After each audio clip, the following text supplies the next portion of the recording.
AFC was founded by Wimbledon FC supporters in June 2002 as a direct reaction to the decision by an independent commission appointed by the Football Association to allow Wimbledon FC to relocate to Milton Keynes in Buckinghamshire, 56 miles north of Wimbledon. The large majority of Wimbledon FC supporters very strongly opposed the idea of moving the club so far away from Wimbledon, feeling that the club transplanted to Milton Keynes would no longer represent Wimbledon FC's legacy and traditions. Since 2002, AFC Wimbledon has come to be considered a successor or Phoenix version of the original team. Starting from the bottom in the 9th tier in English football, in its short history the club has been extremely successful and by 2016 had found himself in professional football in League One. With numerous records including being the club that holds the longest unbeaten run of league matches in English senior football, having played 78 consecutive league games without defeat between February 2003 and December 2004, they also hold the distinction of being the first club formed in the 21st century to make it into the Football League. That's why it was such a surprise in 2016-2017 season when Neil Ardley stepped down as AFC Wimbledon manager to be replaced by Jonathan Nathaniel Owen, now known by the AFC Wimbledon fans as JNO. Having moved to Plough Lane in 2019, their original home as a football club, JNO has led AFC Wimbledon to 2 League One titles, as well as last year winning the Championship, the only spot on his record being that one relegation, and being the only manager to manage AFC Wimbledon in a relegation season.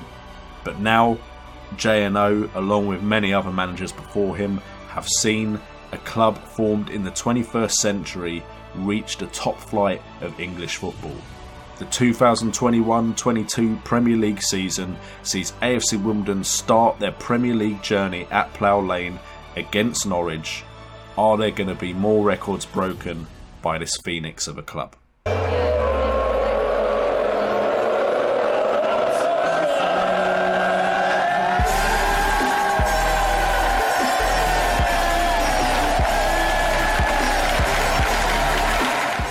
Oh my god, emotions are running high right now. I'm nervous, I'm excited.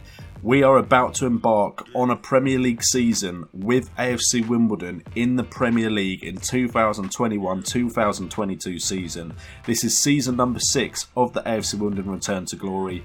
This is huge, this is just so exciting. For this episode, I'd love to reach over 10 likes for an AFC Wimbledon Return to Glory episode in the Premier League. We have a lot to go over with transfers to cover and our first game against Norwich at our home in Plough Lane. And what I want you guys to do in the comments down below is leave your predictions. Where do you think I'll finish? Of course, our board want us to avoid relegation, which is a very reasonable target.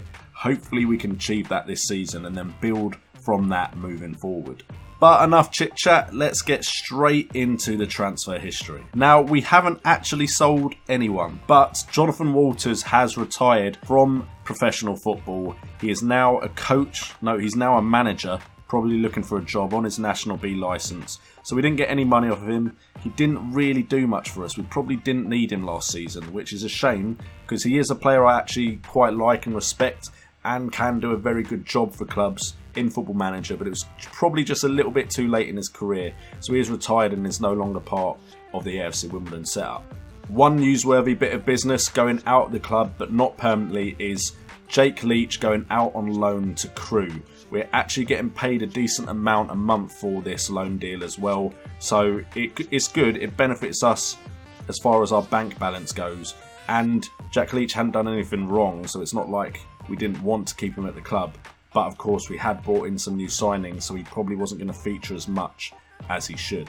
And as you can see on that screen there, we had a lot of people go out on a free transfer. Ignore the other side of the screen, we're about to get to that. But we had the likes of Paul Coots go out on a free transfer. Luke Ashton went out on loan to Mansfield. Charlie Oldacre went to Notts County on loan. And any other big names here on the free transfer list? Leo Stulak came in, did very little for us, so we let him go on a free transfer. And those are the main big names there. But let's get in to who's come in.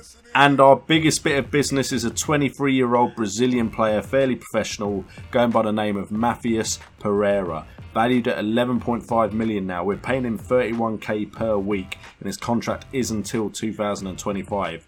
But he is now our star player. Look at those stats. For us, he is an amazing player. He probably will leave if we get relegated, but he's got stats like technique at 16, passing at 15, vision at 16, his first touch is at 14. I would like better finishing, but we can look past that because he is just so good at other things. Composure is at 17, flair's at 15. I'm hoping he's the type of player that can make things happen, and he has nice stamina as well, which is always important. We bought him for 7.25 million, so it's nice to see his value has already shot up as well. The next bit of business coming in, 1.4 million signing, could raise up to 1.6, is Marlon Frey. He again looks like an improvement on our general midfield options. Very good mentally, teamwork of 15, vision of 14. Let's go with that passing of 13. Hopefully he can dictate some play in the middle. Composure of 15 is also a very important attribute that I look for. So hopefully the 25-year-old German, who is on 25.5k per week, can do a good job for us in midfield. We have an improvement up front as well, as we have brought in Cooley Woodrow into the club. We signed him for 1.2 million, a fairly determined striker that can hopefully lead the line in that role where Simon Palombi used to be playing in. Dribbling of 13, finishing of 13, composure of 15, penalty taking of 15, which is always decent, determination of 15, and some decent physical stats like natural fitness, strength and balance should all help him hopefully do a very good job for us up front. We then made an improvement in our defenders as we signed Levent Gülin in, a 27-year-old Turkish defender, now valued at 1.9 million. We brought him in for 1.1. Some decent defensive stats there, 15 marking, 15 tackling, as well as some decent mentals like concentration, anticipation, teamwork is decent as well. I mean, I'd prefer a better personality, but 4-star defender for us. Hopefully he will do a good job and can also cover that right back position. Another defender we brought in is a 30-year-old Italian defender who will be probably cover but may also become a first-team player. We haven't really decided our concrete starting 11 just yet, but decent stats all around. Aggression is at 17 though. That could be a bit of a worry if it does come out to become dirty play, but natural fitness of 16 and strength of 15. He should be a very decent cover for us at the back. And then our final signing from Leeds for 325k is Christian Bielik. Now he is probably going to be brought in to play that defensive midfielder role. I feel like ball winning midfielder wise he should do a very good job at winning that ball for us and starting our attacks. So hopefully he gets that job done for us. 23-year-old Polish player. His value's gone up to 900k. Hopefully he can do a very good job for us in that ball winning midfielder role. So let's get into this game against Norwich. Hopefully we'll pick up a victory. Norwich seem to be one of the teams we should be picking up a victory against, especially as it's a game at home. We're going to have some struggles later on. We've got Man City and Arsenal to come very soon. So we have some big fixtures around the corner, so a win here today is important. We've played them 5 times, but we've only beaten Norwich once. This guy here, Molyneux, is a very good regen, so I'm a little bit worried about him leading the line. They've also got John Joe Shelby, Wilfred Zaha, so this could be a bit of a struggle, but hopefully this is the sort of game we can win. So this is the starting lineup I've decided with for this game, but this could change. It is still very early in the season. We have Ravaglia still in goal for us. We couldn't find really a better replacement for him in goal. We have Spence on the right. I believe Wood is out with an injury at the moment. He's out with a suspension. I think that's from last season. We then have Gülin and Reguilón in central defence, with Zanon keeping his place at left back. Bielik is coming in as that ball-winning midfielder. Gosling is keeping his role as the box-to-box midfielder. Petrasso and Kennedy, ever favourites in this team, with Matthias Pereira as a shadow striker just behind Cooley Woodrow. On the bench we've got McDermott, Beeling, Grimshaw, Lavery, who looks a lot better this season. Marlon Frey is on the bench, Moncur and Simon Palombi. But Lavery could definitely feature this season. He's starting to get some decent stats, this Irish under-21 capped player. He may do a very good job for us, some decent stats amongst them if it keeps rising. First game of the Premier League season for AFC Wimbledon. This feels absolutely epic. They are playing quite a defensive looking formation. We are going to start on standard. We usually start on control, but we're going to start on standard for this match. And we're going to say this is all about the supporters, this first game of the season. And then hopefully hype them up with a little bit of a motivational talk. And I also want to try changing the camera angle. So when we get a chance, so I don't know what it's on at the moment. It's on main stand at the moment. I want to get closer. I feel like it might be a better experience for you guys if we get closer. Okay, I'm going to try close. You guys let me know if you don't like close, but I'm going to go with close. I just feel like it might be a better experience for you guys as far as viewers go if we get a little bit closer to the action. Okay, so far Norwich are just walking all over us. And we fouled in the box and it's a penalty. This is a terrible start. They've had 3 shots already. They've had 2 on target. They have all been long shots, but they now have a penalty in the box. 10 minutes in. Ravaglia, you were a hero for us sometimes last season. Can you stop John Joe Shelby? You kind of look like you walked back into your net there. It was an okay penalty, but that was definitely a savable penalty. But unfortunately, we are now 1-0 down early on in this game, which means we now are chasing. Ravaglia, I think you could have saved that, mate.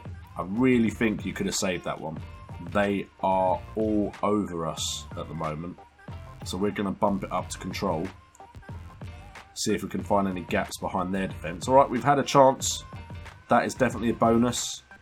And Matthias Pereira shoots from distance. Matthias Pereira, there you go. What a signing already. Scores on his league debut. What a way to introduce himself to the fans at Plough Lane. Gets the ball outside the box, shoots with his left foot. Looks like it took a little bit of deflection, but we don't care. 1-1 against Norwich. Could we come out with a victory in this game? Suddenly our stats are looking a lot better there on the left. We're starting to catch up with Norwich's stats as we go in at half time, 1 apiece. It's still all about the supporters, boys. Go and get 3 points to start the season off strong. What a debut by Matthias Pereira, our major signing of the season. The most expensive signing AFC Wimbledon have ever paid for. Comes into his first game with a left-footed drive from outside the box to draw us level in a very, very important game. These kind of games are very important because we need all the points we can get. Okay, we are creeping up on the 60th minute mark. We've stopped having chances again, which is a bit annoying. We're going to take off the yellow card because we don't want anyone being sent off. Woodrow, of course my striker's not having a good game, so Palombi, remind me how good you can be. It would be a good time to do so now I've signed a new striker. I'm going to go to instructions and we're going to up the tempo a bit. It looks like it could be a draw here today. Not much has happened in this second half at all. But this does of course mean we could pinch it if we could just make something happen in these dying minutes. Of course it also means Norwich could pinch it, which would be devastating. Okay, it's a throw in to us, but it looks like it's going to be the full-time whistle unless Gosling can do something magic. Oh, really, ref? Gosling just put it into the box. It looked like it's fallen to an AFC Wimbledon player, and you blow the final whistle. Alright, I think they're unlucky because stats-wise, although they had 1 more shot than us and the same amount on target, a lot of their shots were from distance. We will take the point, especially this point in the season when a lot of teams have lost. But now it's all about trying to make sure we stay above this little red group here and stay in the Premier League. Anyway guys, thank you so much for tuning in to the series as always. If you've enjoyed this episode and you're as excited as I am, make sure to hit that like button. Subscribe if you're new to the channel. I've been JNO, you guys have been awesome, and remember, have fun gaming.